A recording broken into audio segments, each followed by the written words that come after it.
రాజధాని అమరావతి నిర్మాణాలపై అసత్య ప్రచారాలు మానుకోవాలని జగన్పై మంత్రి నారాయణ మండిపడ్డారు. అమరావతి హ్యాపీనెస్ గృహాల నిర్మాణం వ్యయం కేంద్ర ప్రాజెక్టుల కంటే తక్కువని స్పష్టం చేశారు.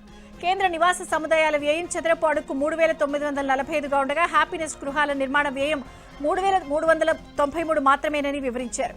ఇప్పటికైనా అసలు విషయాలు తెలుసుకుని మాట్లాడాలని మంత్రి నారాయణ సూచించారు. సీఎం నారా చంద్రబాబు నాయుడు మంత్రి లోకేష్ పారదర్శకతతో ఉద్యోగాలు భర్తీ చేశారని ఏపీ శాప్ చైర్మన్ రవినాయుడు అన్నారు. స్పోర్ట్స్ కోటాపై జగన్ అవగాహన లేకుండా మాట్లాడుతున్నారని విమర్శించారు. 16,000 మంది టీచర్పై అభియోగాలు మోపారన్నారు. టీచర్లు ఆత్మహత్య చేసుకుంటే మాత్రం అందుకు బాధ్యులు జగనేనని రవినాయుడు హెచ్చరించారు. ఏపీలో డీఎస్సీ నిర్వహణపై సీబీఐ విచారణ చేయాలని మాజీ సీఎం జగన్ డిమాండ్ చేశారు. సీబీఐ విచారణతోనే వాస్తవాలు వెలుగులోకి వస్తాయంటూ ఎక్స్లో వీడియో పోస్ట్ చేశారు. సీఎం చంద్రబాబు, మంత్రి లోకేష్ పాత్రపై అనుమానాలు ఉన్నాయంటూ ఆరోపించారు. రాష్ట్ర దర్యాప్తు సంస్థతో నిజాలు బయటకు రావన్నారు. డీఎస్పీ అక్రమాలు ప్రతిభావంతుల జీవితాలను దెబ్బతీశాయని, పక్కా మోసపూరిత ప్రణాళికతో స్కామ్ చేశారంటూ ట్వీట్లో పేర్కొన్నారు. విశాఖ స్టీల్ ప్లాంట్ కార్మికుడు సూరిబాబు మృతిపై ఏపీ రాష్ట్ర అధ్యక్షుడు పల్లా శ్రీనివాస్ సంతాపం వ్యక్తం చేశారు. స్టీల్ ప్లాంట్లో జరిగిన ప్రమాదంలో తీవ్రంగా గాయపడి చికిత్స పొందుతున్న కాంట్రాక్ట్ కార్మికుడు సూరిబాబు ఇవాళ మృతి చెందారు. విషయం తెలిసిన వెంటనే కేజీహెచ్ కు చేరుకున్న పల్లా సూరిబాబు పార్థివ దేహానికి నివాళులర్పించారు. కుటుంబ సభ్యులను పరామర్శించారు. క్లిష్ట సమయంలో ప్రభుత్వం అన్ని విధాలా అండగా ఉంటుందని వారికి భరోసా కల్పించారు. అనంతపురం జిల్లా తాడిపత్రిలోని ఎమ్మెల్యే జేసీ అశ్మిత్ రెడ్డి చేనేత కార్మికులకు ఆధునిక పనిముట్లను పంపిణీ చేశారు. చింతల వెంకటరమణ చేనేత క్లస్టర్ అభివృద్ధి పథకం కింద మంజూరైన 49 లక్షల విలువైన యంత్ర పరికరాలను లబ్ధిదారులకు ఎమ్మెల్యే స్వయంగా అందజేశారు. చేనేత కార్మికులు ఆర్థికంగా స్థిరపడాలి అనే సంకల్పంతోనే ప్రభుత్వం ఈ ఆధునిక పరికరాలను అందిస్తోందన్నారు. ఈ పనిముట్లను కార్మికులు తామే సొంతంగా వాడుకోవాలని, ఎట్టి పరిస్థితుల్లోనూ వీటిని బయట వ్యక్తులకు అమ్ముకోవద్దని గట్టిగా విజ్ఞప్తి చేశారు. శ్రీశైలంలో ఎమ్మెల్యే వర్సెస్ మాజీ ఎమ్మెల్యే శిల్పా చక్రపాణి రెడ్డి నోటికొచ్చినట్టు మాట్లాడితే ఊరుకునేది లేదని ఎమ్మెల్యే బుడ్డా రాజశేఖర్ రెడ్డి హెచ్చరించారు. దమ్ముంటే అభివృద్ధిపై చర్చకు రావాలని సవాల్ విసిరారు. తెలుగు జాతి ఆత్మ గౌరవానికి ప్రతీక అయిన ఎన్టీఆర్ ఆశయాలను భావితరాలకు అందించాలని బండారు శ్రావణి, కావలి గ్రీష్మ అన్నారు.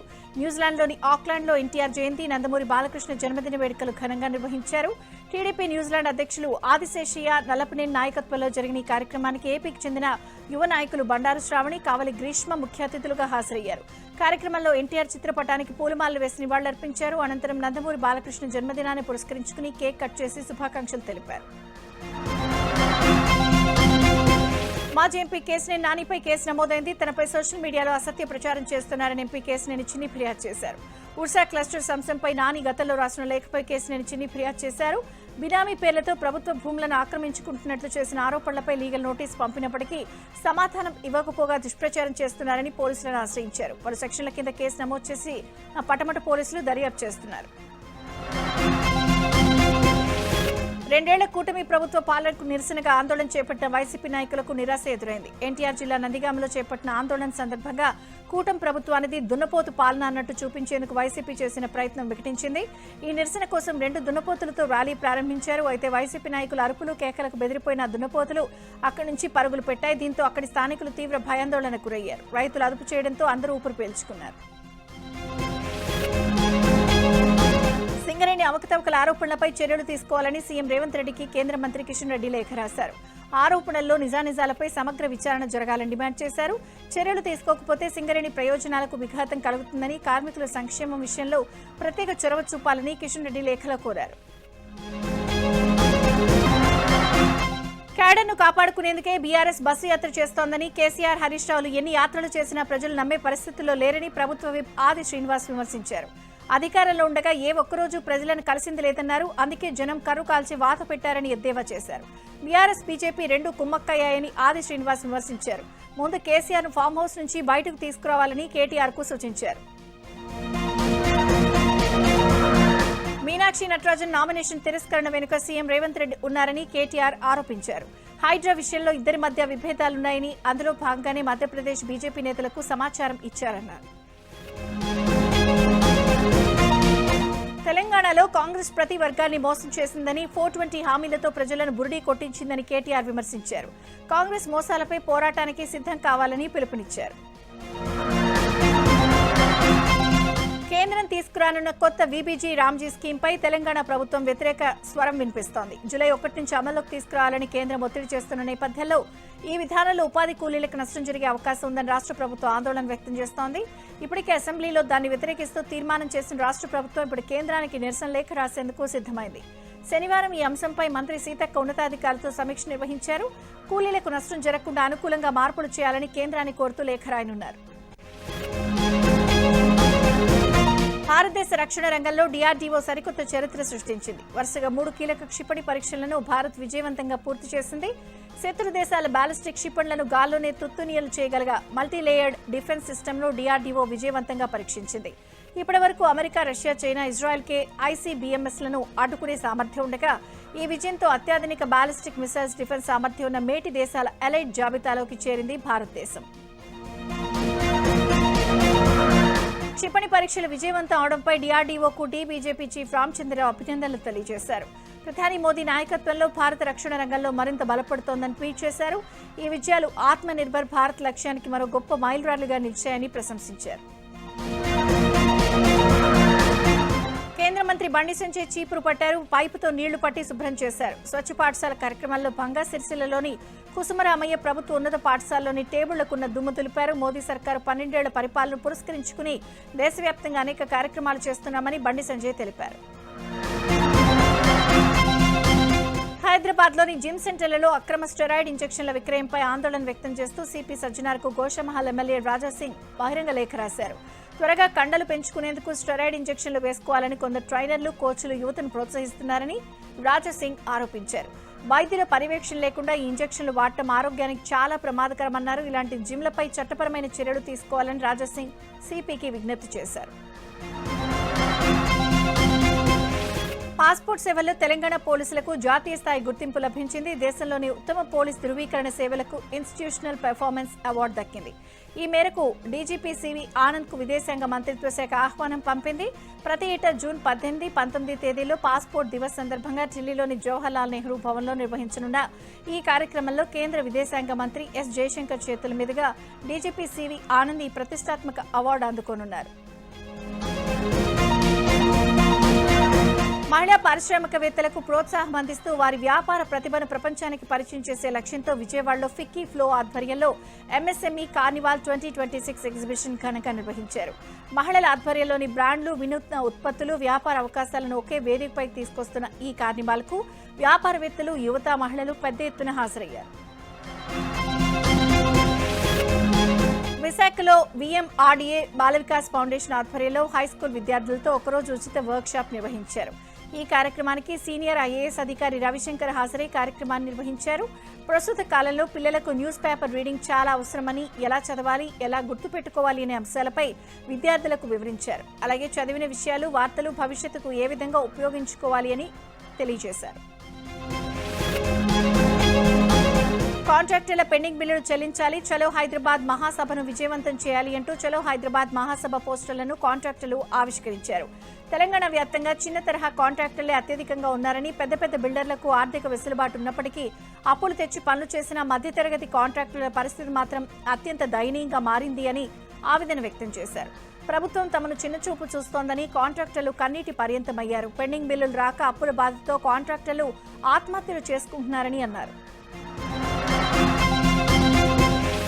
నాగర్ కర్నూలు జిల్లా కల్వకుర్తి మున్సిపల్ కేంద్రంలోని ప్రధాన కూడళ్లు, బస్టాండ్, కాలేజీల దగ్గరున్న ప్రదేశాల్లో గంజాయి, డ్రగ్స్ లాంటి మాదక ద్రవ్యాలు ఉంటున్నాయి అన్న అనుమానంతో డాగ్ స్క్వాడ్, ఈగల్ టీం తనిఖీలు నిర్వహించాయి.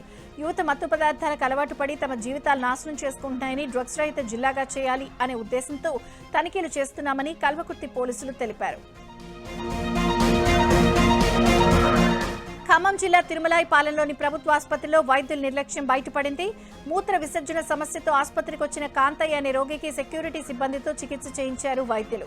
దీంతో రోగికి తీవ్ర రక్తస్రావం జరిగి పరిస్థితి విషమించడంతో మెరుగైన వైద్యం కోసం ఖమ్మం ప్రభుత్వ ఆసుపత్రికి తరలించారు. వైద్యుల నిర్లక్ష్యంపై బాధితులు మంత్రి పొంగులేటి శ్రీనివాసరెడ్డి పోలీసులకు ఫిర్యాదు చేశారు. ఈ ఘటనలో నిర్లక్ష్యంగా వ్యవహరించిన వైద్యులపై చర్యలు తీసుకోవాలని కోరారు. మంత్రి ఆదేశాలతో ఉన్నతాధికారులు విచారణ ప్రారంభించారు. పెద్దపల్లి జిల్లా గోదావరి ఖన్లోని ఓ రెస్టారెంట్లో డిన్నర్ చేసిన 20 మంది అస్వస్థతకు లోనయ్యారు. 10 మంది వైద్య విద్యార్థులతో పాటు మరో 10 మంది స్థానికులు గత రాత్రి రెస్టారెంట్లో డిన్నర్ చేశారు. వారంతా తమ ఇళ్లకు వెళ్లిన తర్వాత వాంతులు విరోచనాలు కావడంతో ప్రభుత్వ ఆసుపత్రికి తరలించారు. న్యూయార్క్లో హత్యకు గురైన మేడ్చల్ జిల్లా గుండ్లపోచంపల్లికి చెందిన కుంచ అంశుల్ మృతదేహం ఆయన నివాసానికి చేరుకుంది. దీంతో అంశుల్ కడసారి చూపు కోసం కుటుంబ సభ్యులు, బంధువులు, స్నేహితులు అక్కడికి తరలివచ్చారు. ఇప్పటికే అంశుల్ అంతిమయాత్ర కోసం అన్ని ఏర్పాట్లు చేశారు. మరి కాసేపట్లో అల్వాల్లోని సుభాష్ నగర్లో అంశుల్ అంత్యక్రియలు జరగనున్నట్లు ఆయన కుటుంబ సభ్యులు తెలిపారు. జిమ్ ట్రైనింగ్ పేరుతో వేధిస్తున్నాడంటూ మహిళా పైలట్ ను వేధించిన ఘటన హైదరాబాద్ సనత్ నగర్ లో జరిగింది. Cult gym fitness manager Santosh Goud పై బాధితురాలు పోలీసులకు ఫిర్యాదు చేసింది. సంతోష్ గౌడ్ అతని గర్ల్ ఫ్రెండ్ రాగిణి సహకరించింది. మహిళా పైలట్ ను ఒప్పించే ప్రయత్నం చేసింది. అటు మహిళా పైలట్ కు ఇన్స్టాగ్రామ్ లో సంతోష్ గౌడ్ అసభ్యకర మెసేజ్లు పంపాడు. సనత్ నగర్ పోలీసులు కేసు నమోదు చేసి దర్యాప్తు చేస్తున్నారు. సాధారణ రోడ్డు ప్రమాదం యువకుడి భవిష్యత్తును తలకిందులు చేసింది. వికారాబాద్ జిల్లా పెద్దేముల్ మండల పరిధిలో మంబాపూర్ గ్రామానికి చెందిన అనిర్వేష్ ఈ నెల 2న స్కూటీపై వెళ్తూ ఉండగా వెనుక నుంచి వచ్చిన బుల్లెట్ బైక్ ఢీకొట్టింది. ఈ ప్రమాదంలో ఇద్దరు కింద పడగా బుల్లెట్ నడుపుతున్న జాఫర్ చేతికి స్వల్ప గాయాలయ్యాయి. ఈ ఘటనలో విచారణ జరపకుండానే హత్యాయత్నం కేసు నమోదు చేసిన పోలీసులు ఈ నెల 8న రిమాండ్కు పంపారు. దీంతో ఉద్యోగ ప్రయత్నంలో ఉన్న తమ కుమారుడి భవిష్యత్ దెబ్బతిందని కుటుంబ సభ్యులు ఆవేదన వ్యక్తం చేశారు. పోలీసుల తీరుపై ఎస్పీకి ఫిర్యాదు చేశారు. నాగర్ కర్నూలు జిల్లా కల్వకుర్తిలో విధులు నిర్వహించిన కొప్పు లక్ష్మయ్య కరోనా కష్టకాలంలో ఎంతో మందికి సేవలు అందించారని, ఆయన సేవలు మరువలేనివి అని 14వ వార్డు కౌన్సిలర్ బావుడ్ల మంజుల మధు అన్నారు. ఇంద్రానగర్ కాలనీకి చెందిన కొప్పు లక్ష్మయ్య మున్సిపాలిటీ విధులు నిర్వహిస్తూ అనారోగ్యంతో ఇవాళ మృతి చెందారు. విషయం తెలుసుకున్న కౌన్సిలర్ మంజుల మధు లక్ష్మయ్య కుటుంబాన్ని పరామర్శించారు. వారికి ఆర్థిక సాయం 10,000 అందజేశారు. ఈ సందర్భంగా ఆయన సేవలను గుర్తు చేశారు. పల్నాడు జిల్లా సత్తెనపల్లి మండలంలో భారీ వర్షం కురిసింది. పలుచోట్ల వాగులు, వంకలు పొంగి పొర్లుతున్నాయి. నందిగామలో రోడ్డుపై ఉన్న లో లెవెల్ వంతెన మీదుగా వర్షపు నీరు ప్రవహిస్తోంది. దీంతో సత్తెనపల్లి, అమరావతి మధ్య వాహనాల రాకపోకలకు అంతరాయం ఏర్పడింది. ఇక సత్తెనపల్లిలోని పలు కాలనీలు చెరువులను తలపించాయి. మరికొన్ని చోట్ల వర్షం నీరు ఇళ్లలోకి చేరడంతో ప్రజలు ఇబ్బందులు పడుతున్నారు. మహబూబాబాద్ జిల్లా తొర్రూరు మండలంలో ఈదురుగాలులతో కూడిన వర్షం బీభత్సం సృష్టించింది. మడిపల్లి గ్రామంలో అరగంట పాటు వీచిన ఈదురుగాలులు వర్షం ప్రజలను తీవ్ర ఇబ్బందుల్లోకి నెట్టేసింది. 30కి పైగా ఇళ్ల పైకప్పులు ఎగిరిపోయాయి. ఇళ్లలోని సామాను పూర్తిగా తడిసిపోయింది. చిన్నారులు, వృద్ధులు భయాందోళనకు గురయ్యారు. కళ్ల ముందే ఇళ్లు దెబ్బతినడంతో బాధిత కుటుంబాలు కన్నీటి పర్యంతమయ్యాయి. నాగర్ కర్నూలు జిల్లా అచ్చంపేట మండలం రంగాపూర్లోని ఉమామహేశ్వర క్షేత్రం దగ్గర జలపాతం కనువిందు చేస్తోంది. తొలకరి వాళ్లతో నీళ్లు కొండపై నుంచి కిందకు దూకుతున్న దృశ్యాలు భక్తులను ఆకట్టుకుంటున్నాయి. కొండ చర్యలు విరిగిపడే అవకాశం ఉండడంతో అప్రమత్తంగా ఉండాలని ఆలయ చైర్మన్ సూచించారు. కరీంనగర్లోని అశోక్ నగర్ ప్రాంతంలో ఉన్న పెద్దమురుగు కాలువలో కుక్క చిక్కుకుని 6 గంటల పాటు తీవ్ర ఇబ్బందులు పడింది. దాన్ని చూస్తూ వెళ్లిన వారెవరూ కాపాడేందుకు ముందుకు రాలేదు. అయితే ఓ స్థానిక యువకుడు కుక్క పరిస్థితిని గమనించి తాడు సహాయంతో ఎంతో శ్రమించి దాన్ని సురక్షితంగా బయటకు తీసి ప్రాణాలు కాపాడాడు. కుక్కను కాపాడేందుకు యువకుడు చూపిన చొరవను స్థానికులు అభినందించారు. ప్రస్తుతం ఇందుకు సంబంధించిన వీడియో సోషల్ మీడియాలో వైరల్ అవుతోంది. ఏపీ సీఎం చంద్రబాబు, మంత్రి నారా లోకేష్ ప్రముఖుల పేర్లు చెప్పి సైబర్ కేటుగాళ్లు బురిడీ కొట్టిస్తున్నారు. మాజీ మంత్రి దేవినేని ఉమా ఫోటోతో వాట్సాప్ ఖాతా సృష్టించి ఏకంగా సీఎం చంద్రబాబుతో వీడియో కాల్, వాట్సాప్ కాల్ మాట్లాడిస్తున్నట్లు నమ్మించే ప్రయత్నం చేసి 80,000 కాజేశారు. విశాఖలో ఈ ఘటన జరగ్గా మోసపోయినట్లు గ్రహించిన బాధితుడు పోలీసులకు ఫిర్యాదు చేశారు. అనంతపురం జిల్లా గుంతకల్ మండలంలో మోటార్లు, కేబుల్స్ ఎత్తుకెళ్తున్న దొంగలు పట్టుబడ్డారు. తిమ్మాపురం, నక్కనదొడ్డి, నర్సాపురం, పూలగుట్టపల్లి సహా పలు గ్రామాల్లో గత కొంతకాలంగా స్ప్రింక్లర్ పైపులు, మోటార్లు, కేబుల్స్ ను కొందరు దుండగులు ఎత్తుకెళ్తున్నారు. ఈ క్రమంలో 2 దొంగలను రైతులు పట్టుకుని పోలీసులకు అప్పగించారు. అసలైన దొంగలు దొరికారని, వారి నుంచి ఇప్పటి వరకు చోరీకి గురైన సామాగ్రిని రికవరీ చేయాలని రైతులు పోలీసులకు విజ్ఞప్తి చేశారు. హైదరాబాద్ జీడిమెట్లలో 7 బంగ్లాదేశీలు అరెస్ట్ అయ్యారు. దేశంలోకి అక్రమంగా ప్రవేశించినట్టు పోలీసులు నిర్ధారించారు. గాజుల రామారం హెచ్ఏఎల్ కాలనీలో అద్దె ఇంట్లో నివాసం ఉంటున్నట్టు, పాస్పోర్ట్, వీసాలు సరిగ్గా లేవని గుర్తించారు. జోగుపేట డిపోర్టేషన్ సెంటర్కు బంగ్లాదేశీలను తరలించారు. భద్రాద్రి కొత్తగూడెం జిల్లా జూలూరుపాడు మండలం మాచినేనిపేట తండాలో ఓ పూరిల్లు దగ్ధమైంది. దారావత్ శంకర్కి చెందిన పూరింట్లో షార్ట్ సర్క్యూట్ కావడంతో మంటలు చెలరేగాయి. మంటల్లో ఇంట్లోని టీవీ, ఫ్రిడ్జ్, భూమి పట్టా, పాస్ పుస్తకాలు, గృహోపకరణాలు పూర్తిగా కాలిపోయాయి. కాగా శంకర్ కొంతకాలంగా అనారోగ్యంతో బాధపడుతూ మంచానికి పరిమితమయ్యారు. మంటలు చెలరేగిన సమయంలో శంకర్ ఇంట్లోనే ఉండడంతో భార్య అతన్ని బయటకు తీసుకొచ్చి ప్రాణాలు కాపాడింది. ప్రమాదంతో 2 లక్షల ఆస్తి నష్టం జరిగిందని ప్రభుత్వం ఆదుకోవాలని బాధితులు కోరుతున్నారు. మార్కాపురం జిల్లా దుపాడు దగ్గర జాతీయ రహదారిపై రోడ్డు ప్రమాదం జరిగింది. కాకినాడ డిపోకు చెందిన ఆర్టీసీ సూపర్ లగ్జరీ బస్సు ఎరువు లోడ్తో వెళ్తున్న లారీని వెనుక నుంచి ఢీకొట్టింది. ఈ ప్రమాదంలో బస్సు డ్రైవర్తో పాటు మరో డ్రైవర్, 2 ప్రయాణికులకు గాయాలయ్యాయి. క్షతగాత్రులను 108 అంబులెన్స్లో మార్కాపురం ప్రభుత్వ ఆసుపత్రికి తరలించారు. బస్సు కాకినాడ నుంచి శ్రీశైలం వెళ్తూ ఉండగా ప్రమాదం జరిగింది. రంగారెడ్డి జిల్లా మైలార్దేవ్పల్లిలో విషాదం జరిగింది. కారు కింద పడి 3 ఏళ్ల బాలుడు మృతి చెందాడు. అయితే కారు విజయ్ నేహా పాలిమర్స్ కంపెనీకి చెందినదిగా గుర్తించారు. దాంతో కంపెనీ ముందు బాలుడి కుటుంబ సభ్యుల ఆందోళన నిర్వహించారు. బాలుడి మృతికి బాధ్యులైన వారిపై కఠిన చర్యలు తీసుకోవాలని డిమాండ్ చేశారు. పోలీసులు ఘటనా స్థలానికి చేరుకుని పరిస్థితిని అదుపు చేశారు.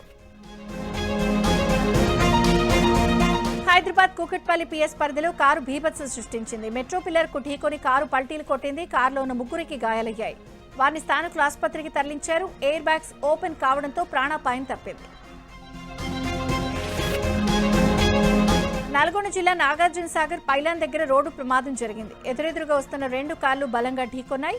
ఈ ప్రమాదంలో ఒక మహిళ అక్కడికక్కడే మృతి చెందగా మరో 2 తీవ్రంగా గాయపడ్డారు. క్షతగాత్రులను నాగార్జున సాగర్ ప్రభుత్వ ఆసుపత్రికి తరలించారు.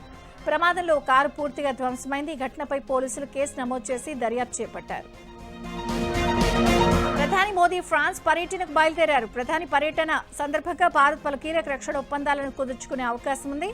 మరిన్ని జలాంతర్గాములను ఫ్రాన్స్ నుంచి కొనుగోలు చేసే అవకాశం ఉంది. 2 ఏళ్ల క్రితం కుదిరిన 36,000 కోట్ల విలువైన స్కార్పిన్ జలాంతర్గాముల ఒప్పందాలపైన చర్చలు జరగనున్నాయి. అనంతరం ప్రధాని స్లోవేకియాలోని పర్యటించనున్నారు. G7 సదస్సులో పాల్గొనున్నారు. బీహార్లో పట్టపగలే గోల్డ్ షాప్ లో చోరీకి యత్నించారు 2 యువతులు. పాట్నాలో బంగారం షాప్ కు వెళ్లిన యువతులు గోల్డ్ కొనేందుకు వచ్చామని యజమానికి చెప్పారు.